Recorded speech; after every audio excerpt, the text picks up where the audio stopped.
Hey guys, मैं हूँ साधना और मैं आ चुकी एक नए ब्लॉग के साथ। तो यहाँ पे मैं अपना ब्लॉग स्टार्ट कर चुकी हूँ और मैं हूँ किचन में। तो मेरा आज है नवरात्रि का दूसरा दिन और मेरा ब्लॉग यहाँ पे दाल फ्राई कर रही हूँ। दाल कोई आया है रिश्तेदार खाने के लिए, तो इसीलिए जल्दी जल्दी दाल फ्राई कर रही हूँ और सारा खाना बच चुका था।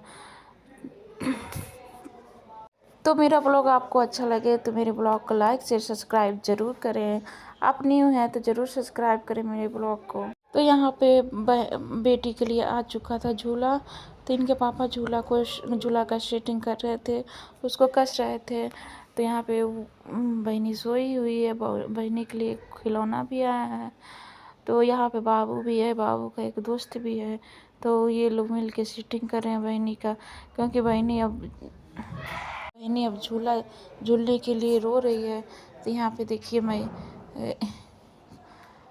कुछ कह रही हूँ बाबू से, उसको कुछ समझा रही हूँ। तो बाबू यहाँ पे मेरा क्लिप थोड़ा सा ले लिया है और यहाँ पे देखिए इसका दांत टूट गया है। तो ये कह रहा है मम्मी इसका रिकॉर्डिंग करो। तो इसका दांत आज ही टूटा है, तो उसका मैंने थोड़ा सा रिकॉर्डिंग कर लिया। और यहाँ पे 3 बज रहा है, तो मैं जा रही हूँ चावल फ्राई करने के लिए, क्योंकि बाबू एक बार खाना खाया था तो वो सादा चावल या दाल नहीं खाता है, तो उसके लिए चावल फ्राई करना पड़ता है। तो मैं अभी तो नवरात्र है, तो नवरात्र में लहसुन प्याज पड़ नहीं रहा है मेरे घर। किसके यहाँ नवरात्र में लहसुन प्याज नहीं पड़ता है, कमेंट करके ज़रूर बताइएगा। तो यहाँ पर मैं बिना लहसुन प्याज का टमाटर वगैरह डाल के चावल को फ्राई कर रही हूँ। और चावल फ्राई करके मैं गोलू बाबू को 2 लोग को चावल फ्राई करके दूंगी और इधर चाय भी मैं बनाने के लिए रखूँगी। तो यही 3 बजे का नाश्ते की तैयारी हो रही है। नाश्ते में देखिए क्या क्या बनता है। यहाँ पे भाभी आ चुकी हैं, अपने फलाहार की तैयारी करने जा रही हैं। तो ये तो अभी शाम का समय हो चुका था। तो शाम के समय मुझे समझ में नहीं आ रहा है मैं क्या बनाऊँ।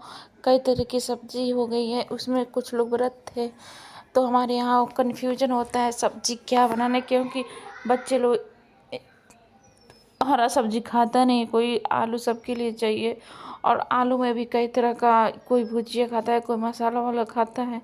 तो वही समझ में नहीं आ रहा है मैं क्या बनाऊँ। तो शायद भाभी से मैं पूछ रही हूँ क्या बनाऊँ। तो यहाँ पे ये लाए थे कटहल, लौकी, शिमला मिर्च, यही सब सब्जी आई थी। तो मैं लौकी का भुजिया बनाऊंगी, क्योंकि तहरी हमको बनाना है। तो वही लौकी मैंने सोचा कि बना दूं, रोटी से आदमी खा लेगा और बच्चे लोग तहरी खा लेंगे। तो मैं लौकी को जा रही हूँ काटने और लौकी का मैं बनाऊंगी भुजिया। यहाँ पे बाबू आ चुका था, वो मोबाइल बार बार मुझसे मांग रहा था, पर मोबाइल मैं दे नहीं रही थी। बाबू बार बार मोबाइल निकालने लगता है स्टैंड में से, तो मैं गुस्सा आ रही थी उसके ऊपर। तो मैं जा रही हूँ अब लौकी को काटने। और शाम का समय भाभी आरती पूजा कर रही थी, तो मुझे आरती भी करना था। तो मैं सोच रही थी जल्दी ये लौकी को छील लूँ फिर जाऊँ आरती करने। तो वही मैं लौकी को काट रही हूँ। ये सब क्या कन्फ्यूजन होता है सब्जी बनने वाला, क्या बने क्या नहीं बने, ये अक्सर लेडीज को प्रॉब्लम होता है। उन्हें सजाए रखना सबकी बिगड़ी बनाने वाली, खुशियाँ दिलाने वाली, नैया भावर से निकालती। ओ मैया हम सब उतारे तेरी आरती।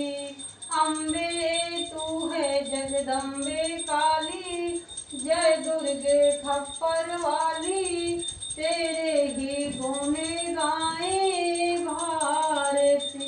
ओ मैया हम सब उतारे तेरी आरती। हम ते आरती करिले महावीर के, चरण में गिर के ना। रौरे अस के कैनी भक्ति, रौरे जितना के क्रम शक्ति, सीताराम दिखानी अपन हृदय चीर के, चरण में गिर के ना। रौरे 7 समुंदर गईनी, सीता माँ के पता लगौनी, सोने के लंका जल यहाँ पे मैं आरती को म्यूट नहीं की हूँ, मैंने सोचा कि मैं गा रही हूँ तो आप लोग भी सुन लीजिए। मैं और भाभी आरती कर रहे हैं। तो फिर यहाँ पे सब्जी छिल चुकी थी, जो लौकी काट रही थी उसको छिल चुकी थी, और थोड़ा सा मटर आया था तो मैं बाबू से कह रही हूँ, बाबू थोड़ा सा छील दो, मेरा हेल्प करवा दो। तो बैठा हुआ है, थोड़ा ही देर बैठेगा फिर भाग जाएगा, लेकिन मैं उसको पहले। तो यहाँ पे आरती शाम वाला हो चुका था। तो शाम वाला आरती होने के बाद से फिर हम सब्जी अभी पूरा कटिंग नहीं हुई थी तो मैं बैठ के काटने लगी। और आप लोग नवरात्रि में क्या क्या करते हैं हमको कमेंट करके ज़रूर बताइएगा। तो यहाँ पे मैं बैठ गई हूँ। और लौकी का भुजिया आप लोग कैसे बनाते हैं? लौकी की भुजिया में टमाटर डालना चाहिए या नहीं? आप लोग मुझे कमेंट करके ज़रूर बताइएगा।